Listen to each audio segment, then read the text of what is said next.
SST उच्च विद्यालय वार्षिक महोत्सव अनुष्ठित।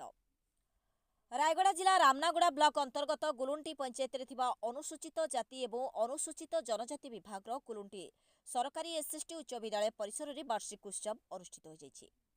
ए वार्षिक महोत्सव में मुख्य अतिथि भाव में गुणपुर विधायक रघुनाथ कमांग, मुख्य वक्ता भाव जिला शिक्षा मंडलाधीश श्यामखन भूया, सम्मानित अतिथि रूपे मंगल संप्रसारण अधिकारी जयश्री विषय, वरिष्ठ नेता गगन बिहारी आचार्य, सरपंच माझी गौरी कंडाकरी, सुंडीधामुणी समिति सभ्य कमल लोचन मुटिका, युव नेता संजीव कुमार प्रधान, गुरुंटी पूर्वतन सरपंच चीना कंडाकरी, सभापति भावे प्रधान शिक्षक चक्रपाणी रत्नालु, विद्यालय परिचालना कमिटी सभापति विश्वनाथ सबर मुख्य मंच आसी। उक्त कार्यक्रम प्रारंभ में श्री गणेश और जगन्नाथ फटचित्र में दीप प्रज्वलन करा परे अतिथि परिचय प्रदान करने सहित उपस्थित थिबा समस्त अतिथि मानकु सम्मानित करा सह पगड़ीबिल अवसरप्राप्त प्रधान शिक्षक गौरीशंकर मिश्र, भारत सिंह अवसरप्राप्त प्रधान शिक्षक नरसिंह नाथ पाढ़ी को उपढौकन दे सम्मानित करा।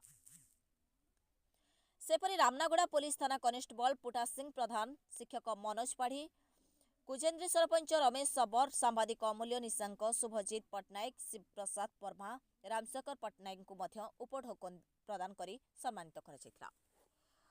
परे विद्यालय में अध्ययनरत छात्र छात्री मानक द्वारा स्वागत संगीत गान करा। प्रधान शिक्षक चक्रपाणी रत्नालु वार्षिक विवरणी पाठ करथिले। विद्यार्थी मानक लुकायित प्रतिभा चयन दिगरे शिक्षक शिक्षयित्री और अभिभावकों भूमिका गुरुत्वपूर्ण रही है।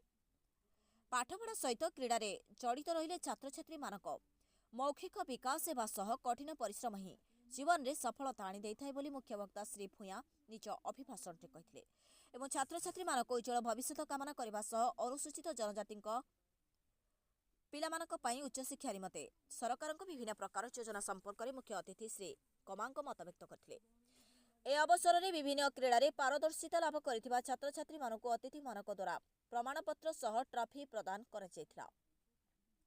एही कार्यक्रम में संयोजक भावे प्रधान शिक्षक चक्रपाणी रत्नालु, सहकारी शिक्षक भाग्यधर पाल्का, जोगेन्द्र सपट, संतोष कुमार प्रधान, शिक्षयित्री स्मितांजलि रेंका, तपस्विनी गौड़, सोमनाबाला भंज, एएनएम सदामिनी पात्र, मेट्रन अंजु खोलसा प्रमुख कार्यक्रम परिचालना करथिले। विद्यालय समस्त शिक्षक और शिक्षयित्री शिष्य माने सहयोग करथिले। वार्षिक महोत्सव कार्यक्रम में उपस्थापक भावे भाग्यधर पाल्का एवं उपस्थापिका भाव सुनीता पाढ़ी दायित्वर रही संयोजन करथिले। यापरे छात्र छात्री मानक द्वारा सांस्कृतिक कार्यक्रम परिवेषण करा जायथिला। एथिरे अंचलर जनसाधारण उपस्थित रही छात्र छात्री मानक उत्साहित करथिले। रायगड़ारू अमूल्य निशंक रिपोर्ट, शक्ति टीवी।